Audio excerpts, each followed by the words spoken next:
ஜோதிட சொந்தங்களுக்கு வணக்கம். இன்னைக்கு அமாவாசை திதியில செய்யக்கூடிய நல்ல விஷயங்களை பத்தி பார்க்கலாங்களா? பித்ரு தர்ப்பணத்துக்கு மிகவும் உகந்த நாள் அமாவாசை திதி. எந்த கிழமையில வந்தாலும் சரிதான். எங்களுக்கு அமாவாசை படைக்கிற பழக்கம் இருக்குங்க இல்லைங்கன்னு சொல்றவங்க எல்லாருமே மனிதர்களாக பிறந்த ஒவ்வொருவருக்கும் தன்னுடைய பித்ருக்களுக்காக தர்ப்பணம் செய்ய வேண்டியது என்பது அவர்களுடைய தலையாய கடமைகள்ல ஒன்று.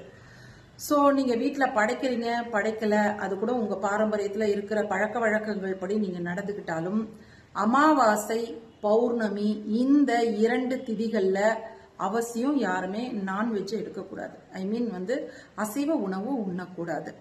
ஒரு விஷயம்.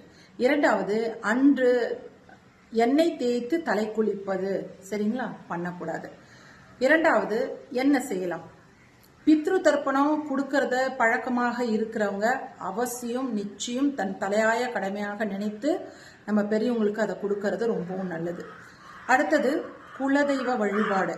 எல்லாருக்குமே நீங்க எந்த சுவாமி வணங்குறீங்களா, ரெகுலரா கோயில் போறீங்க போகல, இதெல்லாம் எப்படி இருந்தாலும் சரிதான், குலதெய்வத்தை அவசியம் அமாவாசை திதியில நினைவு கூர்ந்து அவர்களுக்குன்னு நம்ம வீட்டில் ஒரு நெய் தீபம் ஏற்றி வச்சு ஒரு சிறிதளவுல நெய்வேத்தியம் பண்றது, பழங்கள் வைக்கலாம், இல்ல கற்கண்டு வைக்கலாம், ட்ரை நட்ஸ் வைக்கலாம். ஸோ இது எதாவது வச்சுட்டு நம்மளுடைய குலதெய்வத்தை அன்னைக்கு பிரார்த்தனை பண்றது அவர்களுடைய குடும்பம் வம்சாவழி விருத்தி அனைத்து நல்ல விஷயங்களும் அந்த குடும்பத்தாருக்கு கிடைக்கிறது. இது எல்லா விதமான சுபகாரியங்களும் உங்க வீட்டில் நடக்கும்.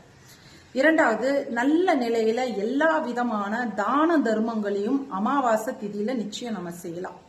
இதெல்லாம் நீங்க நல்லா ஃபாலோ பண்ணலாம். மனிதர்களுக்கு உண்டான நல்ல காரியங்கள் செய்வதைத்தான் ஐ மீன் விசேஷம் நான் சொல்றது.